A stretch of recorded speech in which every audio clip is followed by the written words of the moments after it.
आज हम नया चैप्टर शुरू करेंगे बच्चों, that is called waves. Wave motion क्या होता है? वेव मोशन में एनर्जी और मोमेंटम ट्रांसफर होता है without the actual transportation of medium particles. Movement होता है मीडियम पार्टिकल्स का, पर मीडियम पार्टिकल ट्रांसफर नहीं होते कि एक एंड से दूसरे एंड तक ट्रांसफर हो जाए, ऐसा नहीं हो रहा। तो वेव मोशन क्या है? It is the transfer of energy and momentum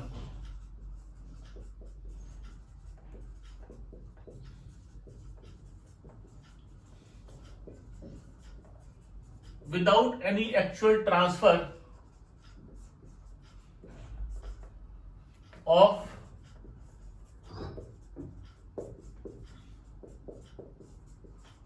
medium particles.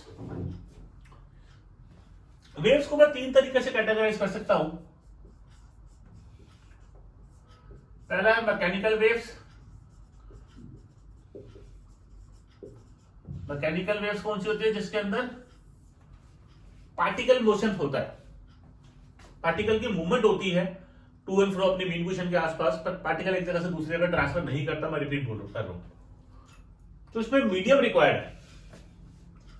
तो इस वेव की खास बात क्या है? इसमें मीडियम जो है वो रिक्वायर्ड है। और क्लास 11th में हम मैकेनिकल वेव्स ही पढ़ेंगे। दूसरा होता है इलेक्ट्रोमैग्नेटिक वेव्स। इसमें मीडियम नहीं चाहिए होता। इसमें जो मीडियम है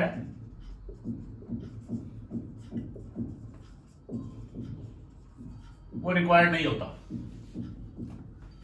मीडियम नहीं चाहिए। जैसे कि सन से लाइट आती है तो बीच में वैक्यूम है, फिर भी आती है, तो वेव ट्रेवल कर रही है वहां पर भी वैक्यूम में। और तीसरा है डी ब्रॉगली वेव या मैटर वेव। ये वेव होती है जो कि मूविंग पार्टिकल्स के साथ एसोसिएटेड होती है, जिसकी वजह से पार्टिकल्स मूव करते हैं। Microscopic particle like electron, protons, उसको हम मैटर वेव या डी ब्रॉगली वेव बोलते हैं। अभी इलेक्ट्रोमैग्नेटिक वेव और मैटर वेव हमने नहीं पढ़ना, ये हमारी क्लास 12 के सिलेबस में है। क्लास 11th में हम मैकेनिकल वेव्स पढ़ेंगे। मैकेनिकल वेव को मैं फर्दर दो तरीके से कैटेगराइज कर सकता हूं,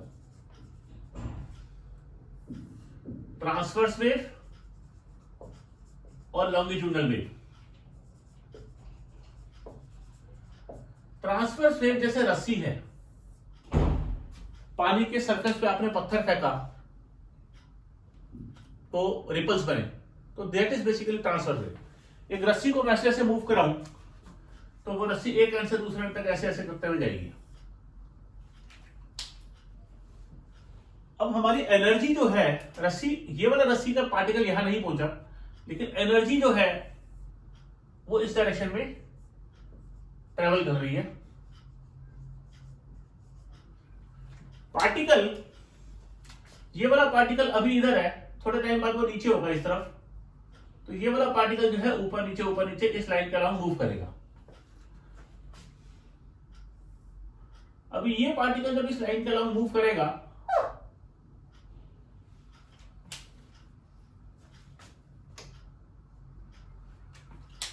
तो इस पार्टिकल का मोशन टू एंड फ्रो है about it's mean position.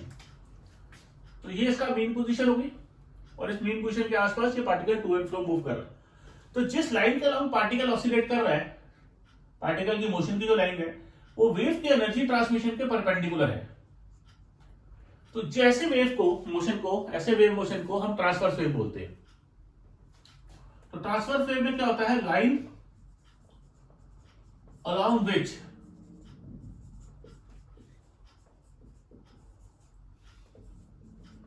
particle oscillates is perpendicular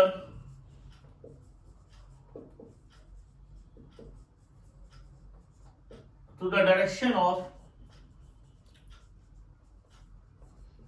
energy transmission।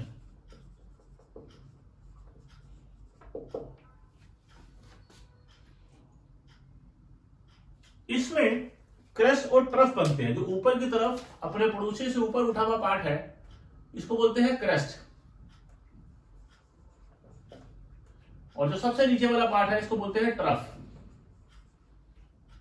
ऐसे ही ये क्रेस्ट हुआ, ये ट्रफ हुआ। दो क्रेस्ट के बीच का जो डिस्टेंस है इसको बोलते हैं वेवलेंथ। दो ट्रफ के बीच का डिस्टेंस जो है इसको भी बोलते हैं wavelength.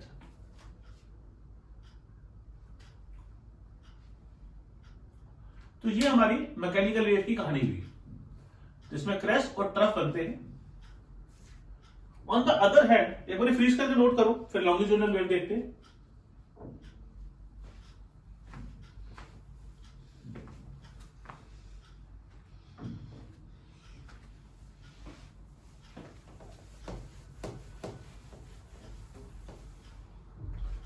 On the other hand, longitudinal wave में पार्टिकल के मोशन की डायरेक्शन, पार्टिकल के ऑसिलेशन की डायरेक्शन वेव के पैरेलल होती है।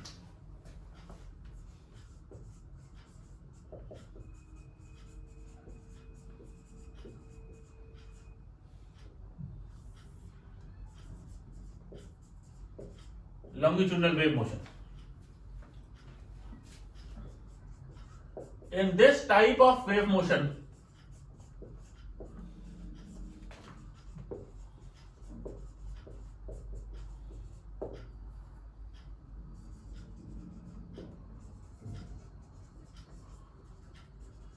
line along which particle oscillates is parallel to direction of wave propagation या एनर्जी ट्रांसमिशन कह लो।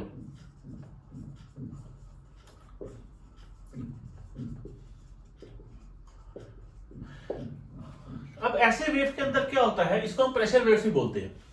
ऐसे वेव के अंदर क्या होता है, जैसे साउंड वेव है, देयर आर सर्टेन पॉइंट्स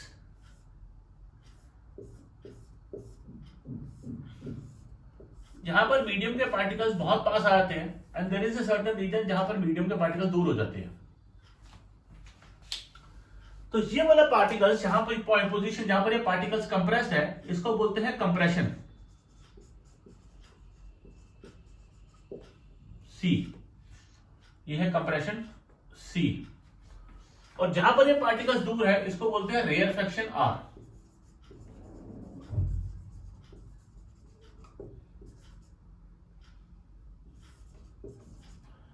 अब उसी तरीके से दो कंप्रेशन के बीच का distance is called wavelength lambda, और दो रेयरफेक्शन के बीच का distance is also called wavelength lambda.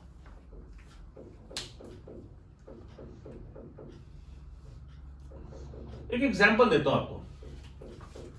पानी में पत्थर फेंका, रिपल्स बने, पहले इसको नोट करो फ्रीज करके।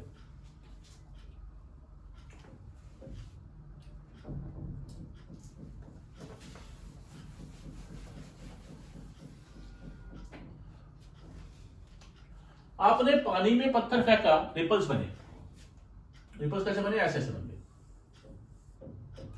अब नीचे वाला सरफेस ऐसे ही है, तो इस लाइन के अलाउंग जब ये पार्टिकल ऊपर नीचे मूव कर रहा है तो यहां पर क्या होता है, ये पार्टिकल्स ऊपर की तरफ खुल गए, वॉल्यूम बढ़ गया, यहां पर ये पार्टिकल्स कंप्रेस हो गए।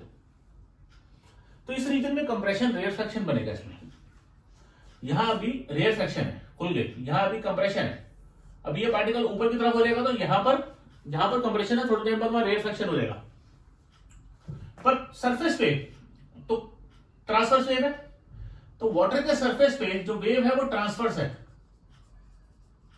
लेकिन पानी के अंदर जो वेव है वो कंप्रेशन रेयरफेक्शन बन रहा है, वो लॉन्गिट्यूडनल वेव है।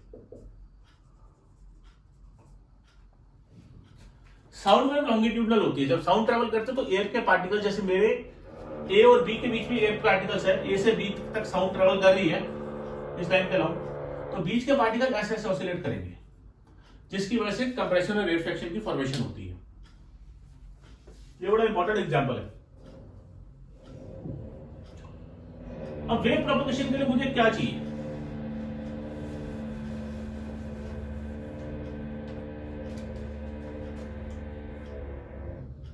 वेव प्रोपगेशन के लिए मीडियम मस्ट possess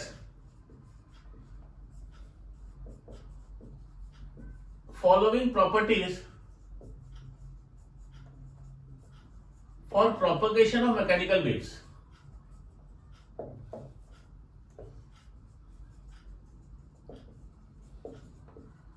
अभी देखो पार्टिकल को तो ऑसिलेट होना है, तो पार्टिकल को ऑसिलेट करने के लिए क्या क्या चाहिए? पहला चाहिए इलास्टिसिटी। इलास्टिसिटी क्यों चाहिए?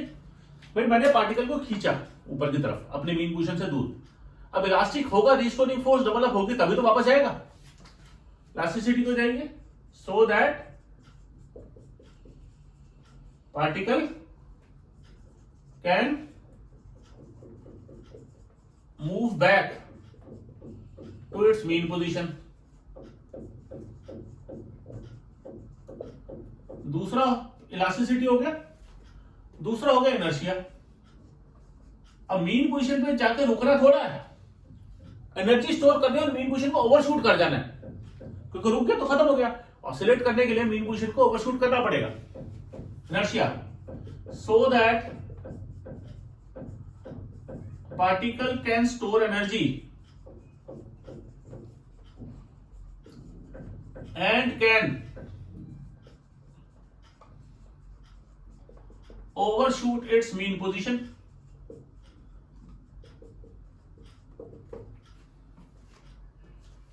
नंबर 3, फ्रिक्शन मिनिमम होनी चाहिए, क्योंकि फ्रिक्शन की वजह से पार्टिकल का मोशन डैम्प होता है, वेव खत्म हो जाती है। वेव लंबी कब चलेगी? जब फ्रिक्शन मिनिमम होगा। और density of medium should be uniform.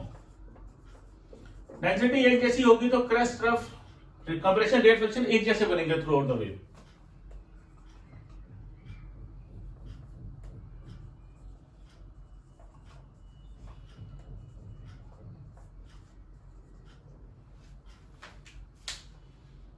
ठीक है जी, नोट करो इसको।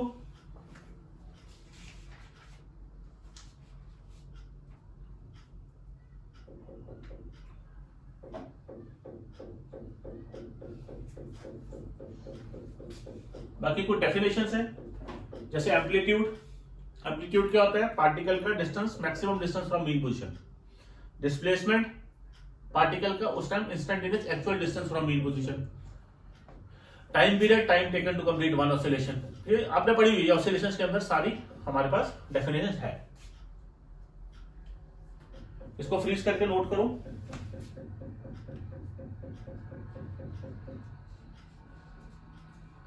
फिर इसके बेसिस पे कुछ न्यूमेरिकल्स देखेंगे।